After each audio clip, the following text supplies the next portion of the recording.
All right, here we go. Today's walk is very exciting.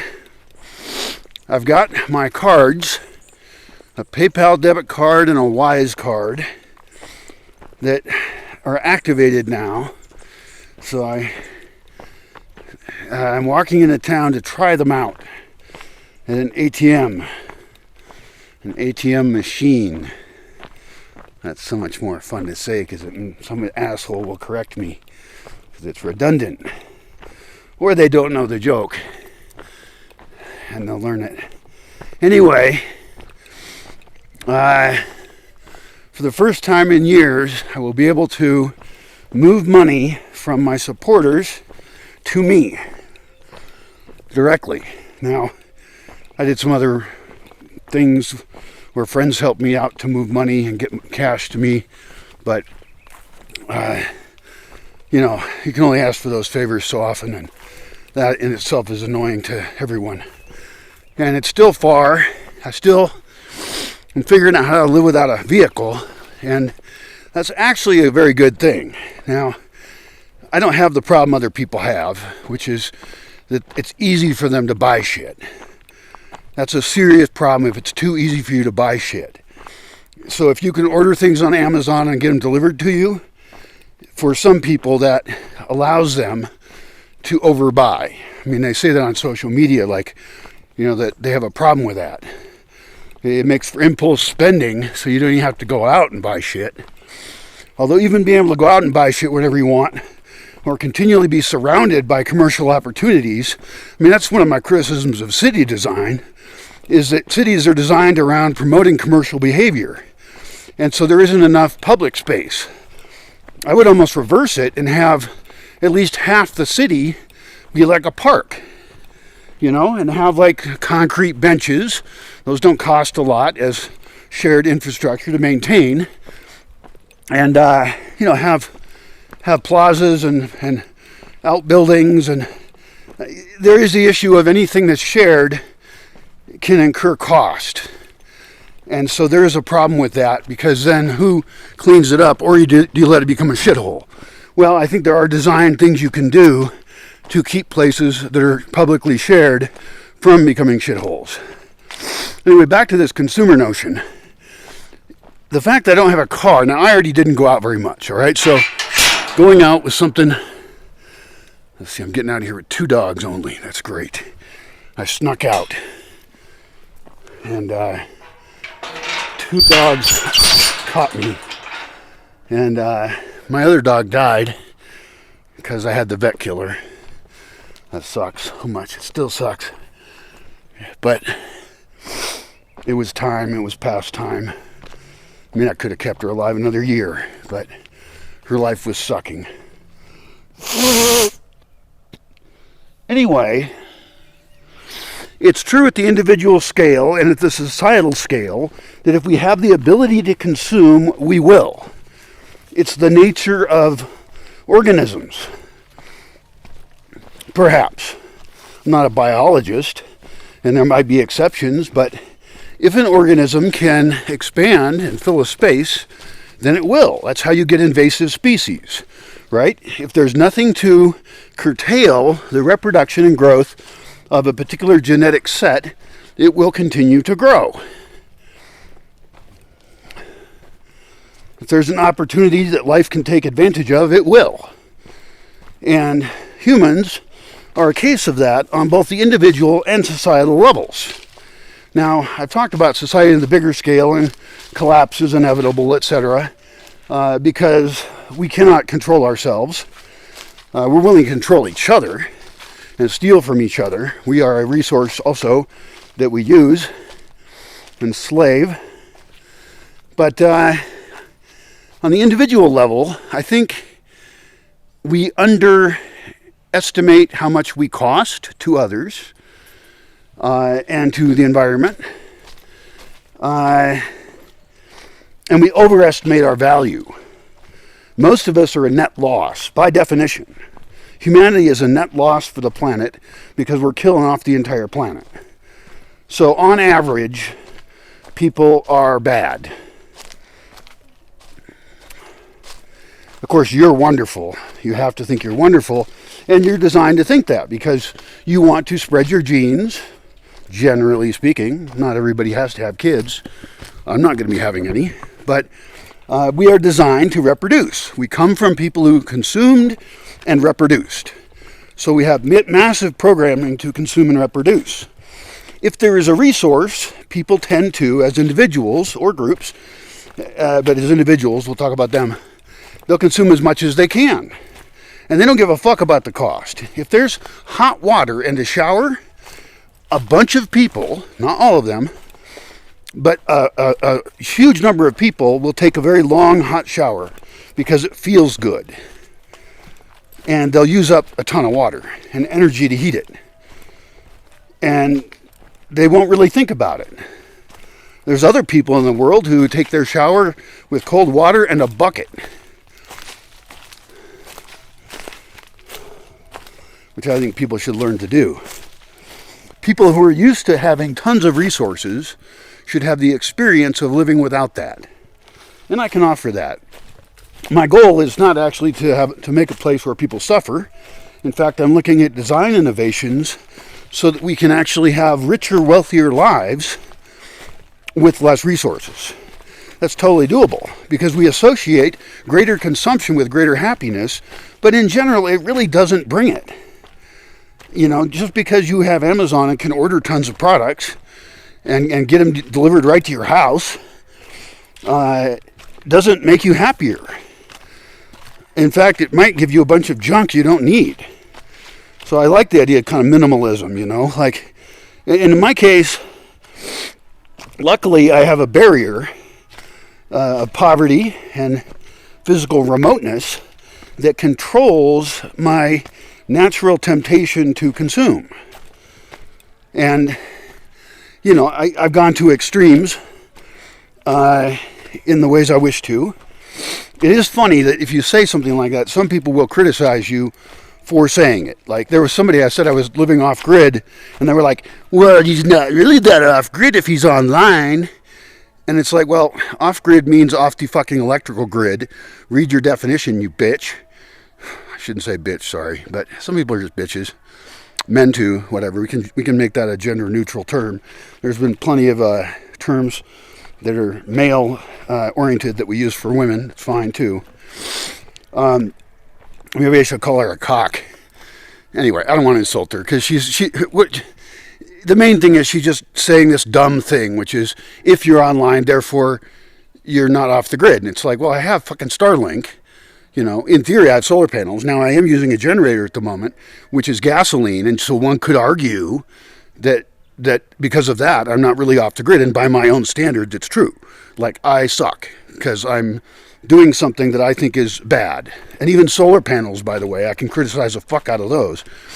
So, and you know, we could also talk about other uses of the word off the grid, like being off the government grid, having no government ID, you know, being disappeared. But that's not what people are talking about when they say they're off the grid. So anyway, these stupid social media comments, I understand them, but come on, be more creative, figure your shit out, be more useful. So anyway, I made a fairly polite response describing what off the grid means and included a link to a video about what I do to live off the grid and the way that I do. The point is, your criticisms are useless, okay? I don't give a fuck what you think. You know? Make your own fucking videos and show me what you're doing. Impress me. Share your brilliant solutions with the world. Don't just criticize people who are actually doing shit. Well, or do whatever the fuck you want. I don't care. I have comment approval on anyway, so if I don't like your comment enough, no one's ever going to see it. Apparently, if I do delete your comment, you still see it. But nobody else does. So you don't know you've been deleted. Maybe I should reply to people and say, by the way, I deleted your comment so that you're the only person who can see it.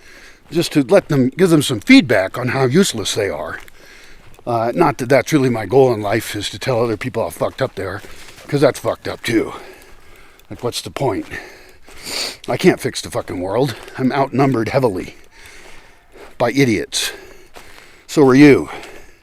Hopefully, when you hear that, you either think, in which ways am I an idiot, and I'll try and stop, or you agree with me and say, yeah, they're fucking idiots all over the place, and you can identify what type of idiot they are, but then still you should look at yourself in the mirror and say, in which ways am I an idiot? Because I can guarantee you we're all guilty. Just like we're all fucking consumers one way or the other.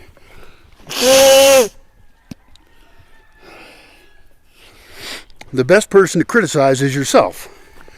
Because you know yourself the best, and your arrogance and ignorance in not knowing your own flaws, which may or may not be actual flaws. Like, I'm bad in some ways that other people are quite certain I'm just terrible. For example, I don't believe in God at all, or any spiritual world at all. It's all made up bullshit to manipulate people, or to illustrate to people what a dumbass, ignorant fuck you are. No offense. Of course you'll take offense to that because I'm questioning your version of reality. But seriously, like, if you believe the shit that you were raised to believe, you just coincidentally happen to, with your rational mind, agree with the society you were born into.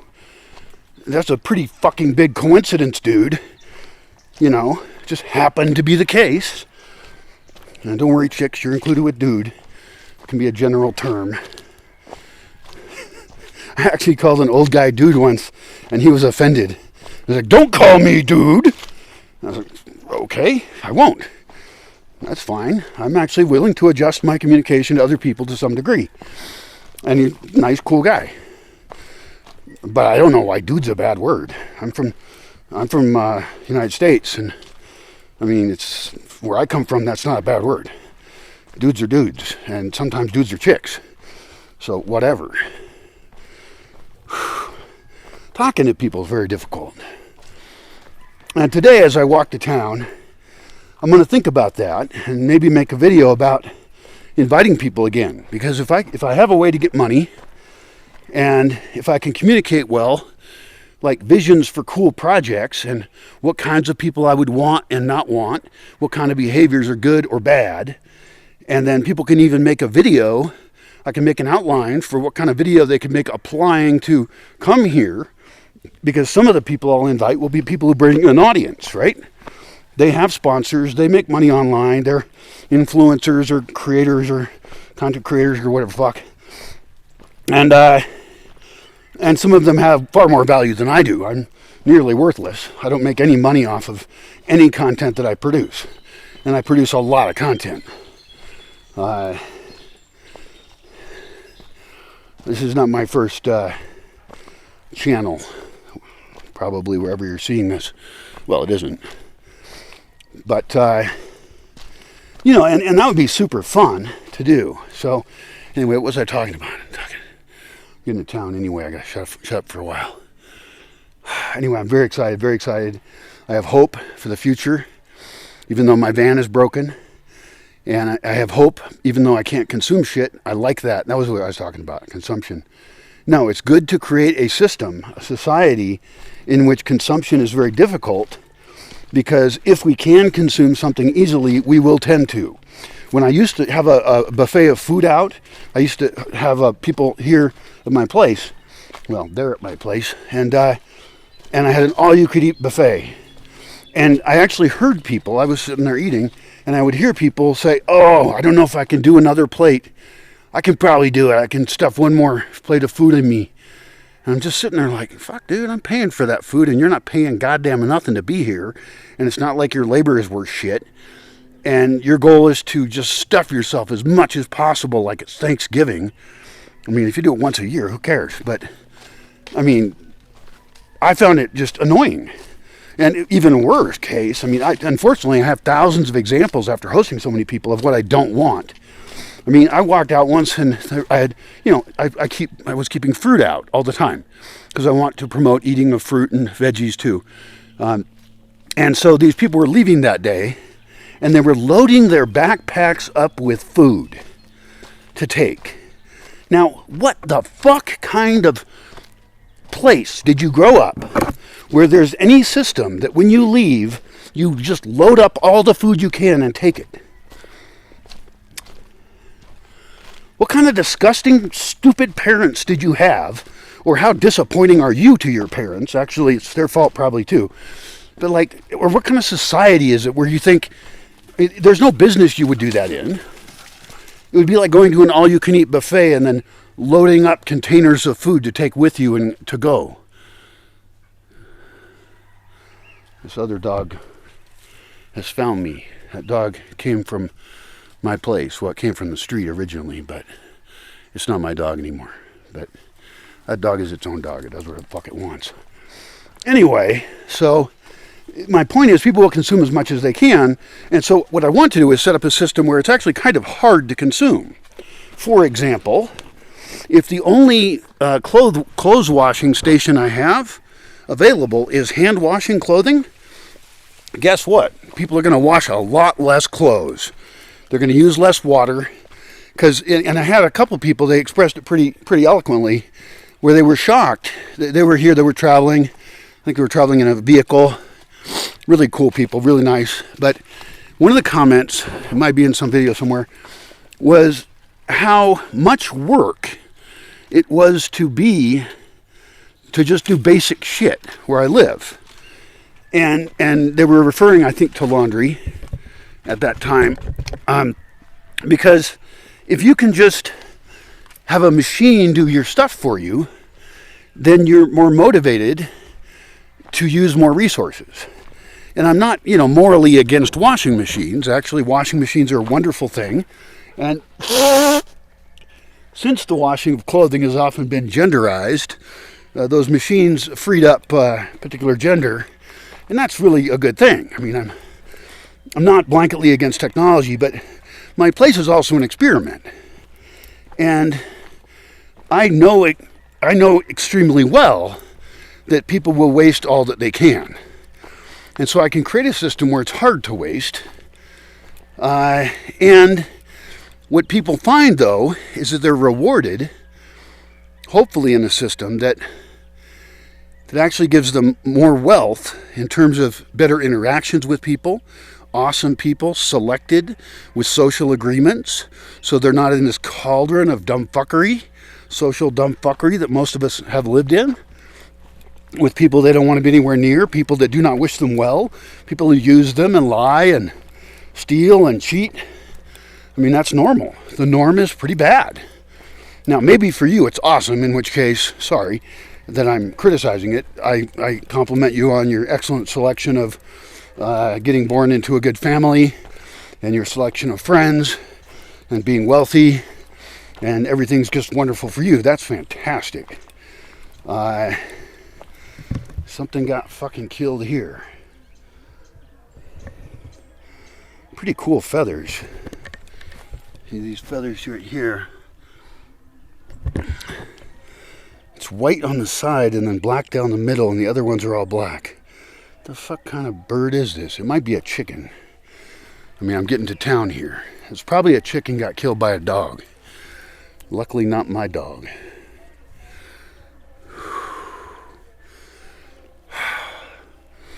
So this is interesting. If I try and reopen my place, I have to design those social systems that say, what are our agreements? How do we do shit here? Because if I don't set that up, if I don't be a controlling motherfucking asshole who says, this is how things work here, then people will come in and they will reproduce the fucked up world that exists as it is. It's just what they're going to do. It's natural. It's normal. They're going to recreate what they're used to, which is a fucking terrible suicidal world that they're not even happy in. They want to escape that and go to another place. But with them, they bring their baggage.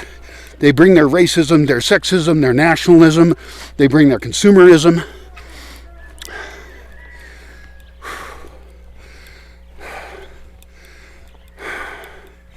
I get so worked up I can't breathe. Fuck. Fuck. All right, my legs are warmed up. That's good because they kind of hurt.